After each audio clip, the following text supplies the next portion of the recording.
This I wanna nail sports to the bone. Top blogger, top YouTube channel. No matter which sports, here we got it covered. Subscribe and hit the notification bell. What's up, my wonderful peeps? Sports to the bone here again, man. Shout out to all the viewers, subscribers, and the followers. Big up on yourself. All right, my viewers. So let us talk a little bit about that CPL game that was played last night, no, between the Guyana Amazon Warriors and the Barbados Royals. It was actually a very good game, very entertaining game. You know, Barbados, they were able to put together a good all-round performance, and they ended up winning that game by 45 runs. Yeah, man. So, you know, I think that would have been their second victory of the competition. So Jason Holler and his men getting it right against Nicholas Purian and Hetmeyer and the others. So I'm going to give you some more details as regards to the players that stood out in this competition. But before we go any further, I think the Barbados Royals, they have about 3 group games remaining, so they are still in with a shout or with a chance to make it to the next round. But let us see if they will be able to put together 3 good games. Now, Myers and Johnson Charles, they got the innings up and running with a wonderful 67 in the power play. You understand? They were striking the ball pretty nicely. You understand? Kyle Myers, he was he was out of form, so they took him out of the team, then they brought him back in, decided that they were going to push him up the order. So he was given the opportunity to bat in the power play when only a couple of fielders would have been outside of the circle. So he made use of it and he got 36. Johnson Charles, he ended up getting 40. So both men got some push the score off to 67 in the power play before they lost a wicket. Now, after that, the wickets sort of fell in between. You understand? After these 2 players were dismissed, the wickets, the Guyana Amazon Warriors were able to take wickets here and there. But Phillips, you understand, Phillips did his thing again, man. The Kiwi. He did his thing, got 45.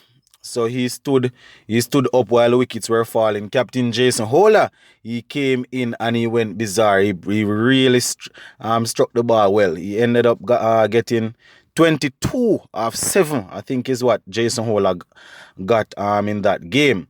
You know, he was striking the ball pretty nicely, got a couple of sixes and things, my viewers and subscribers. He was looking really good. Stroked the ball effortlessly. You understand? They ended up at 185 for 8. Yeah, man. So very, very good score there. No 120, no 130s. 185 is what they ended up getting. That little power innings there by Jason Ola down to the back end really propelled them forward. You understand? Because after Johnson Charles and Myers got out, they really didn't do anything much. You understand? Apart from Phillips that stood in the way and then Jason Ola. So things weren't too bad for the Guyana Amazon Warriors until Jason Ola came in and got that quick 22 of 7 to sort of push the score up. For bowling for the Guyana Amazon Warriors, Romario Shepherd, he was at it once again. You understand? He got 3 for 31 from his 4 overs. So the youngster really putting in some work. And with the T20 World Cup squad set to be announced Thursday, that's tomorrow, a lot of players are really doing some work. We know that people will be selected based on international performance, but there is no doubt they will be looking at a couple of the players in the CPL and to sort of see what they are doing. And Romario Shepherd is really putting himself in that mix. So shout out to Romario Shepherd, really doing some work there. Moti supported him well. He ended with 2 for 31. So those were the chief destroyers for the Guyana Amazon Warriors. Romario Shepherd and Moti doing their thing. Now, when it was time for the Warriors to bat, their power play overs was really weak. My viewers and subscribers, 3 for 31. They were at the end of the power play. So 31 for 3 at the end of the power play, they really didn't come back. You understand? The Barbados Royals really set them up nicely for defeat. They didn't come back after that. And all of the top class batsmen that you can think of, they were unable to really go on and get anything big. You know, Hafiz, when wickets were falling all over the place, Mohamed Hafiz was still there. So with such a top class batsman like that, you know, hopes would still have been amongst the players. But you know, when he went for 30, that was basically where the cookie crumbled. He ended up getting 30 for 20 off 25.